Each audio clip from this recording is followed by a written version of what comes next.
खुलुमबाय। गिबियावनो नोंथांमोनखौ जनालि बर' रादाबाव फरायग्रोबाय। नोंथांमोननि थाखाय आं मोनाबिलिनि मोननैसो खौरां लानानै फैबावलायबाय। मिजिंथियो नोंथांमोना खौरांखौ जोबजासे नायलांगोन। आसामनि दाब दाब जायगाफोराव रेशन कार्ड राननाय हाबाफारिया 2024 मायथाइनि 16 जानुवारिनिफ्रायनो सोलिबोगासिनो दङ आरो 25 जानुवारिसिम बे रेशन कार्ड राननाय हाबाफारिखौ लानाय जागोन। गासै 42 लाख नखरफोरनो बे रेशन कार्डखौ राननो थाखाय थांखि लादों आसाम सरकारा। दिनैबो गसाइगाव बिधान सभा बियाबावबो गासै 14,383 मुलाम्फागिरि नखरफोरनो रेशन कार्डखौ राननानै होदों बिटिआर सरकारा। बे रेशन कार्ड राननाय हाबाफारियावनो बिटिआरनि चिफ प्रमद बर' बिथाङा बाहागो लानानै आसाम सरकारा आसरित खामानिफोरखौ मावदों होननानै बुंथिदों बिथाङा। जेरैहाय 1 लाख सुबुंफोरनो साकरि होनायजों लोगोसे गोरिब सुबुंफोरनो अरुणोदय होनाय जादों आरो लननि ऋणफोरखौबो मारिनानै होनाय जादों। बेबादि मोजां हाबाफोरखौ मावदों आसाम सरकारा। बेनि अनगायैबो आयुष्मान कार्ड राननानै होनाय जादों, जाय कार्डजों बेराम नायजायोब्ला 5 लाखसिम मेडिकेलाव रेहाय मोननाय जायो। आरो बेनि अनगायैबो आसामाव उज्ज्वला गेसफोरखौबो राननानै होनाय जादों होननानै बुंथिदों प्रमद बर' बिथाङा। सिगांनि समाव रेशन कार्डफोरखौ सिरि रां लानानै होनाय जायोमोन आरो साख्रि गोनां सुबुंफोराबो रेशन कार्डखौ लाखुमाबोदोंमोन। नाथाय दा बेबादि नङा। जाय मुलाम्फागिरि बिथांमोननोल' बे रेशन कार्डखौ राननानै होनाय जागोन होननानै बुंथिदों। लोगोसे ओंखामनि थाखायनो न' गारनानै गुबुन जायगाफोराव खस्थ' मावहैनो गोनां जायो होननाबो बुंथिदों प्रमद बर' बिथाङा। बेफोरबादि खस्थ'खौनो नुनानै डक्टर हिमन्त बिश्व शर्मा बिथाङा बिटिआरआवबो रेशन कार्ड राननाय हाबाफारिखौ लानायनि थाखाय बिटिआरनि मावफुं सोद्रोमा प्रमद बर' बिथाङा आसाम सरकारनिसिम साबायखर बावहरदों। उन्दै हिन्जावसाखौ किडनेप खालामनानै जिनाहारि खालामग्रा बसगाव गामिनि दैमालु मोसाहारि दुथांखौ मैया क'क्राझार बिजिरसालिया जोबथेसालियाव थानांनायनि साजा फोसावबाय। थांनाय 2020 मायथाइनि 1 जानुवारि खालि 30 बोसोर बैसोनि दैमालु मोसाहारिया 16 बोसोर बैसोनि सासे उन्दै सिख्लासाखौ हरनि 11 रिंगासो समाव न'निफ्रायनो किडनेप खालामना फल' दैसा सेराव लांनानै जिनाहारि खालामहैदोंमोन। बिनि उनाव गावनि न'आव लांनानै अखानायै लामा ससेयाव गारनानै गालांदोंमोन उन्दै सिख्लासाखौ। बे जाथायखौ लानानैनो हिन्जावसानि नखरा 2020 मायथाइनि 2 जानुवारि खालिनो कसुगाव पुलिस थानायाव एफआइआर होनाय जादोंमोन आरो नखरनि एफआइआर होनाय लेखायैनो कसुगाव पुलिस बिफाना दैमालुखौ हमनानै जोबथेसालिसिम लांनाय जादोंमोन। दैमालु मोसाहारिया उन्दै सिख्लासाखौ जिनाहारि खालामनाय जाथायखौ लानानै गोलाव सम नायबिजिरनायनि उनाव मैया क'क्राझार गोजौ बिजिरसालिया केस आन्डार सेक्सन 6 अफ पक्स' एक्टनि जोहै दुथां दैमालु मोसाहारिखौ 20 बोसोर जोबथेसालियाव थानांनायजों लोगोसे 20,000 जुरिमाना होनांगौनिबो राय होबाय। जुदि 20,000 जुरिमाना रांखौ होनो हाया अब्ला 6 दानसिम जोबथेसालियावनो थानांबावगोन दैमालु मोसाहारिया।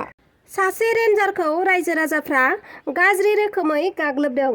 बे जाथाया जादों चिरां जिल्लानि चिरां रिफु हाग्रा ओनसोलाव थानाय उदालगुरि ओनसोलाव।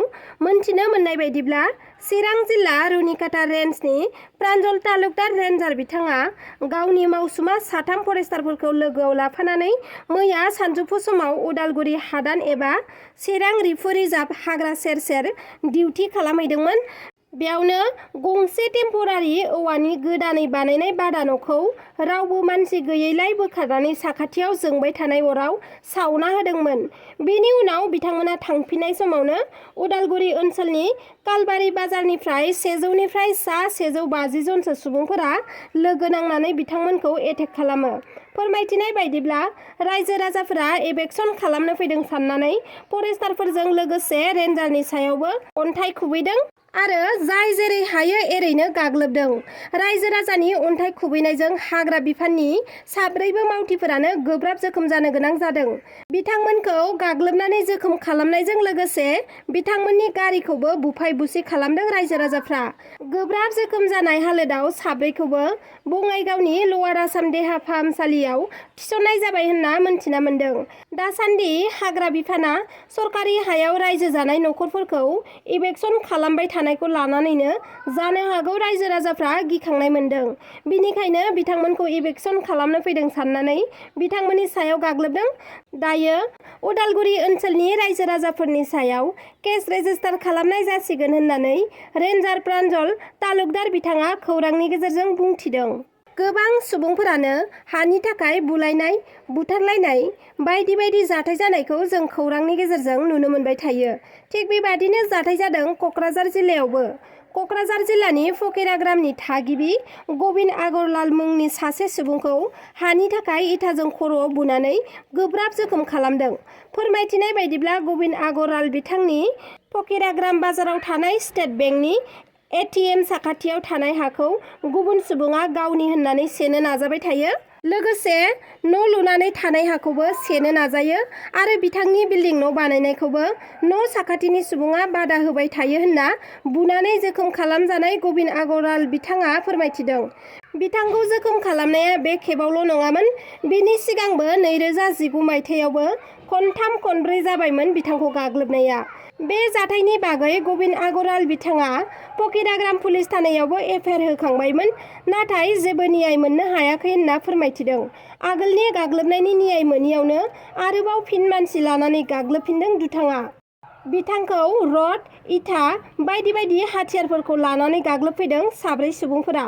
लोगोसे हा बिगोमा गबिन आगरलाल बिथांखौ जेराव लोगो मोनो बेयावनो जिउ फोजोबनायनिबो हुमखि होदों होननाबो फोरमायथिदों बिथाङा।